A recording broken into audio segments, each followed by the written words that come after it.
The Necklace, adapted from the writings of Guy de Maupassant. Focus question. Is the ending of the story a fitting conclusion for Mathilde's character? The girl was one of those pretty and charming young creatures who sometimes are born, as if by a slip of fate, into a family of clerks. She had no dowry, no expectations, no way of being known, understood, loved, married by any rich and distinguished man.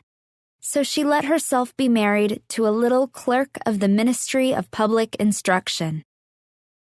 She dressed plainly, because she could not dress well, but she was unhappy as if she had really fallen from a higher station, since with women there is neither caste nor rank, for beauty, grace, and charm take the place of family and birth. Natural ingenuity, instinct for what is elegant, a supple mind are their sole hierarchy, and often make of women of the people the equals of the very greatest ladies. Mathilde suffered ceaselessly, feeling herself born to enjoy all delicacies and all luxuries. She was distressed at the poverty of her dwelling, at the bareness of the walls, at the shabby chairs, the ugliness of the curtains. All those things, of which another woman of her rank would never even have been conscious, tortured her and made her angry. The sight of the little Breton peasant who did her humble housework aroused in her despairing regrets and bewildering dreams. She thought of silent antechambers hung with oriental tapestry, illumined by tall bronze candelabra, and of two great footmen in knee breeches who sleep in the big armchairs, made drowsy by the oppressive heat of the stove. She thought of long reception halls hung with ancient silk, of the dainty cabinets containing priceless curiosities, and of the little coquettish perfumed reception rooms made for chatting at 5 o'clock with intimate friends, with men famous and sought after, whom all women envy and whose attention they all desire. When she sat down to dinner, before the round table covered with a tablecloth in use 3 days, opposite her husband, who uncovered the soup tureen and declared with a delighted air, "Ah, the good soup! I don't know anything better than that." She thought of dainty dinners, of shining silverware, of tapestry that peopled the walls with ancient personages, and with strange birds flying in the midst of a fairy forest. And she thought of delicious dishes served on marvelous plates, and of the whispered gallantries to which you listen with a sphinx-like smile while you are eating the pink meat of a trout or the wings of a quail. She had no gowns, no jewels, nothing, and she loved nothing but that. She felt made for that. She would have liked so much to please, to be envied, to be charming, to be sought after. She had a friend, a former schoolmate at the convent, who was rich, and whom she did not like to go to see any more because she felt so sad when she came home. But one evening her husband reached home with a triumphant air and holding a large envelope in his hand. "There," said he, "there is something for you." She tore the paper quickly and drew out a printed card which bore these words: "The Minister of Public Instruction and Madame Georges Ramponneau request the honor of Monsieur and Madame Loisel's company at the Palace of the Ministry on Monday evening, January 18th. Instead of being delighted, as her husband had hoped, she threw the invitation on the table crossly, muttering, "What do you wish me to do with that?" "Why, my dear, I thought you would be glad. You never go out, and this is such a fine opportunity. I had great trouble to get it. Everyone wants to go. It is very select, and they are not giving many invitations to clerks. The whole official world will be there. She looked at him with an irritated glance and said impatiently, "And what do you wish me to put on my back?" He had not thought of that. He stammered, "Why, the gown you go to the theater in. It looks very well to me." He stopped, distracted, seeing that his wife was weeping. 2 great tears ran slowly from the corners of her eyes toward the corners of her mouth. "What's the matter? What's the matter?" he answered. By a violent effort, she conquered her grief and replied in a calm voice while she wiped her wet cheeks. "Nothing. Only I have no gown, and therefore I can't go to this ball. Give your card to some colleague whose wife is better equipped than I am." He was in despair. He resumed, "Come, let us see, Mathilde. How much would it cost, a suitable gown, which you could use on other occasions, something very simple?" She reflected several seconds, making her calculations and wondering also what sum she could ask without drawing on herself an immediate refusal and a frightened exclamation from the economical clerk. Finally, she replied, hesitating, "I don't know exactly, but I think I could manage it with 400 francs. He grew a little pale, because he was laying aside just that amount to buy a gun and treat himself to a little shooting next summer on the plain of Nanterre, with several friends who went to shoot larks there of a Sunday. But he said, "Very well, I will give you 400 francs, and try to have a pretty gown."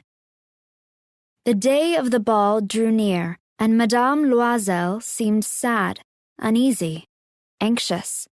Her frock was ready, however. Her husband said to her one evening, "What is the matter? Come, you have seemed very queer these last 3 days."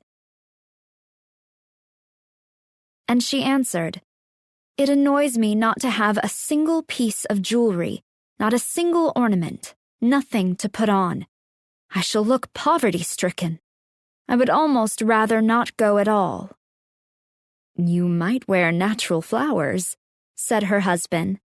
"They're very stylish at this time of year.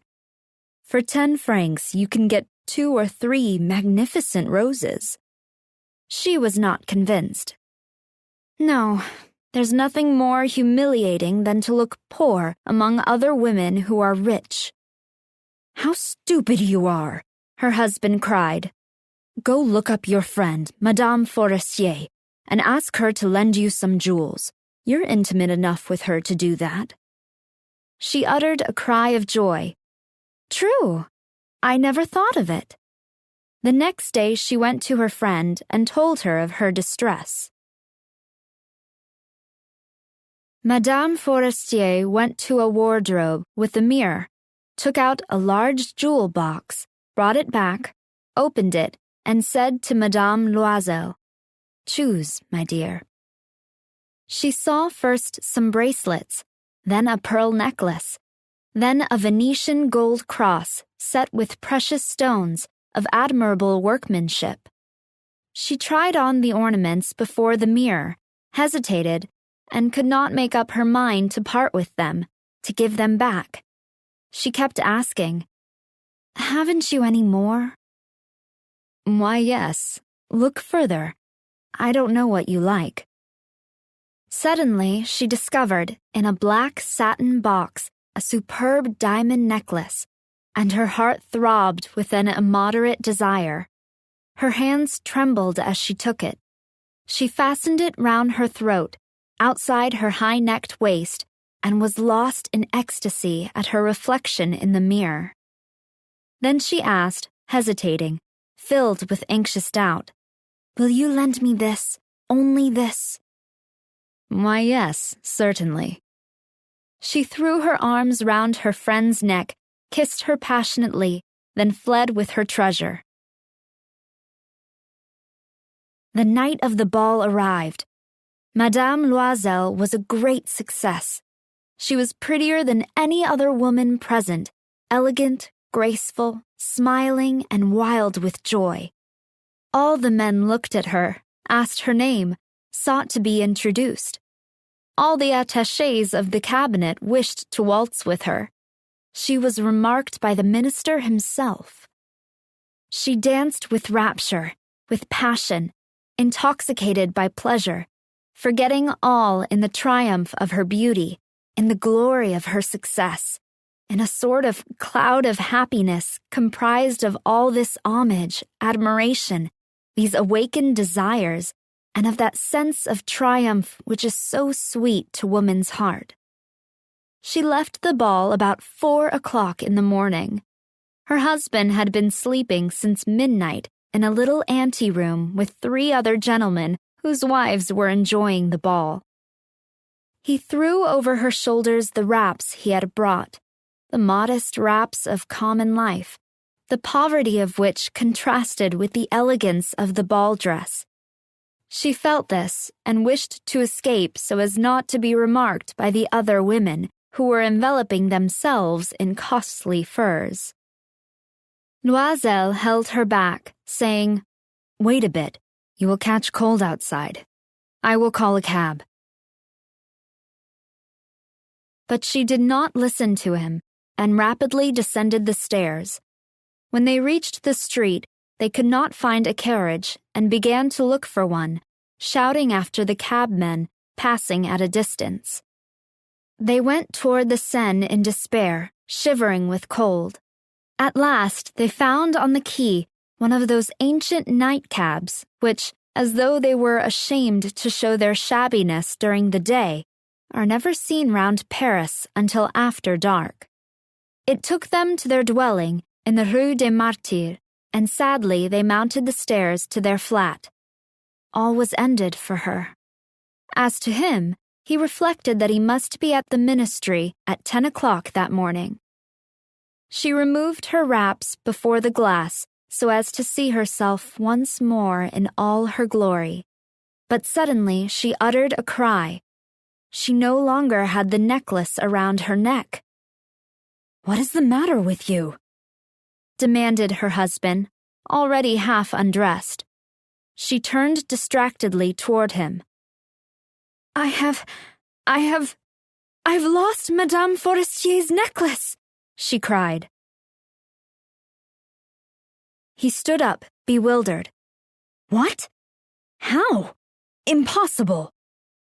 They looked among the folds of her skirt, of her cloak, in her pockets, everywhere, but did not find it. "You're sure you had it on when you left the ball?" he asked. "Yes, I felt it in the vestibule of the minister's house." "But if you had lost it in the street, we should have heard it fall. It must be in the cab." "Yes, probably. Did you take his number?" "No. And you? Didn't you notice it?" "No." They looked, thunderstruck, at each other. At last, Loisel put on his clothes. "I shall go back on foot," said he, "over the whole route to see whether I can find it." He went out. She sat waiting on a chair in her ball dress, without strength to go to bed, overwhelmed, without any fire, without a thought. Her husband returned about 7 o'clock. He had found nothing. He went to police headquarters, to the newspaper offices to offer a reward. He went to the cab companies, everywhere, in fact, whither he was urged by the least spark of hope. She waited all day, in the same condition of mad fear before this terrible calamity. Loisel returned at night with a hollow, pale face. He had discovered nothing. "You must write to your friend," said he, "that you have broken the clasp of her necklace and that you are having it mended. That will give us time to turn round." She wrote at his dictation. At the end of a week, they had lost all hope. Loisel, who had aged 5 years, declared, "We must consider how to replace that ornament."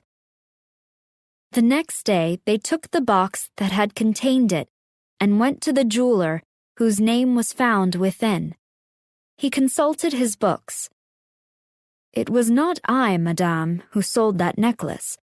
I must simply have furnished the case." Then they went from jeweler to jeweler, searching for a necklace like the other, trying to recall it, both sick with chagrin and grief. They found, in a shop at the Palais Royal, a string of diamonds that seemed to them exactly like the one they had lost. It was worth 40,000 francs. They could have it for 36. So they begged the jeweler not to sell it for 3 days yet, and they made a bargain that he should buy it back for 34,000 francs, in case they should find the lost necklace before the end of February. Loisel possessed 18,000 francs, which his father had left him. He would borrow the rest.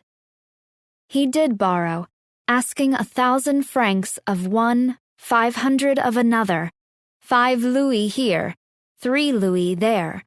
He took up ruinous obligations. He compromised all the rest of his life, risked signing a note without even knowing whether he could meet it.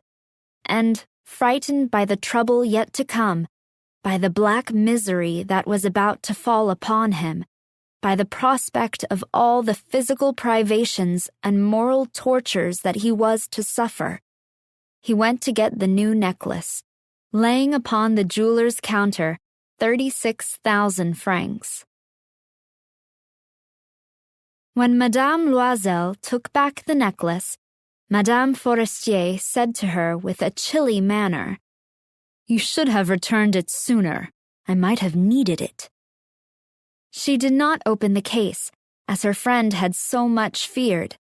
If she had detected the substitution, what would she have thought? What would she have said? Would she not have taken Madame Loisel for a thief? Thereafter, Madame Loisel knew the horrible existence of the needy. She bore her part, however, with sudden heroism. That dreadful debt must be paid. She would pay it. They dismissed their servant. They changed their lodgings. They rented a garret under the roof. She came to know what heavy housework meant and the odious cares of the kitchen. She washed the dishes, using her dainty fingers and rosy nails on greasy pots and pans. She washed the soiled linen, the shirts and the dishcloths, which she dried upon a line. She carried the slops down to the street every morning and carried up the water, stopping for breath at every landing. And dressed like a woman of the people, she went to the fruiterer, the grocer, the butcher, a basket on her arm, bargaining, meeting with impertinence, defending her miserable money, sou by sou. Every month they had to meet some notes, renew others, obtain more time. Her husband worked evenings, making up a tradesman's accounts, and late at night he often copied manuscript for 5 sous a page. This life lasted 10 years. At the end of 10 years, they had paid everything, with the rates of usury and the accumulations of the compound interest. Madame Loisel looked old now. She had become the woman of impoverished households, strong and hard and rough. With frowsy hair, skirts askew, and red hands, she talked loud while washing the floor with great swishes of water. But sometimes, when her husband was at the office, she sat down near the window, and she thought of that gay evening of long ago, of that ball where she had been so beautiful and so admired. What would have happened if she had not lost that necklace? Who knows? Who knows? How strange and changeful is life! How small a thing is needed to make or ruin us! But one Sunday, having gone to take a walk in the Champs-Élysées to refresh herself after the labors of the week, she suddenly perceived a woman who was leading a child. It was Madame Forestier, still young, still beautiful, still charming. Madame Loisel felt moved. Should she speak to her? Yes, certainly. And now that she had paid, she would tell her all about it. Why not? She went up. "Good day, Jean."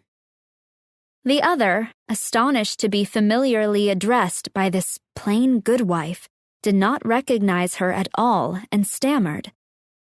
"But, Madame, I do not know. You must have mistaken." "No, I am Mathilde Loisel." Her friend uttered a cry. "Oh, my poor Mathilde, how you are changed!" "Yes, I have had a pretty hard life since I last saw you, and great poverty, and that because of you." "Of me? How so?" "Do you remember that diamond necklace you lent me to wear at the ministerial ball?" "Yes. Well?" "Well, I lost it." "What do you mean? You brought it back?" "I brought you back another exactly like it, and it has taken us 10 years to pay for it.